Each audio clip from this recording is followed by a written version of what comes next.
Welcome back. Joining us live is Carlos Briano, Public Information Officer with the DEA of El Paso, to talk about a nationwide effort aimed to educating students on the real dangers of fentanyl and the fake pills as well. Good afternoon. Thank you for joining us. Thanks for having us. So it looks like we have a nationwide event coming up.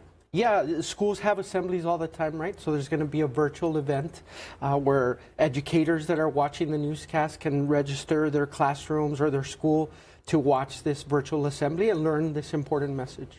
And then when it comes to a virtual assembly, I know we were talking just right now before we went live about some of the perks if students do pay attention. Of course. So for young people, it's for middle schoolers and high schools, right? It has to be a different delivery that we do with them.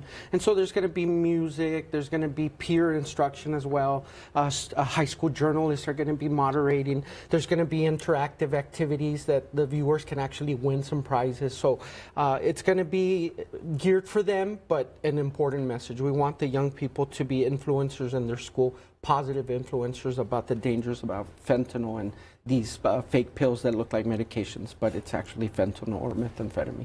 I'm glad you're talking about that. I know like maybe some of the students, if they're on their break right now or just listening to this, they're probably on the edge. They want to participate probably because of all these goodies. But what about the teachers? Why is it so important for them to actually squeeze in some time from their busy schedule? It's according to the CDC, the #1 killer for their age demographic. And teachers are influencing young people's lives. So if they can put a little bit of the calendar on that. They can mark it.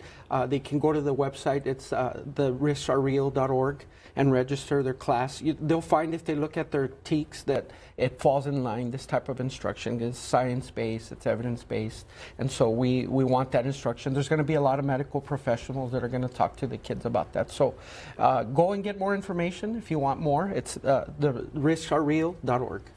And if some people are watching right now and they also want to participate just to help with their own kids, if you can repeat exactly when and then where can they go to find out? It's going to air on Tuesday, April 7th at 10 a.m. our local time. If they're on Central, it'll be 11. If they're on Eastern, it'll be noon. But the risksArereal.org is the website. You made a good point. There's a lot of parents that homeschool their children, so they can, as part of their daily instruction, watch this virtual assembly. And then roughly how long will it take, and then can they go back to rewatch it later on? It's going to be about an hour assembly. That's typically how long the assemblies are. And once it airs, we'll be sure to share it on our socials with everybody. Well, thank you so much, Carlos. Definitely a really important thing that's coming up. So hopefully students and parents, you guys can take part, and also to the students so they can win some prizes. Thank you. Of course. Right back to you, Nicole.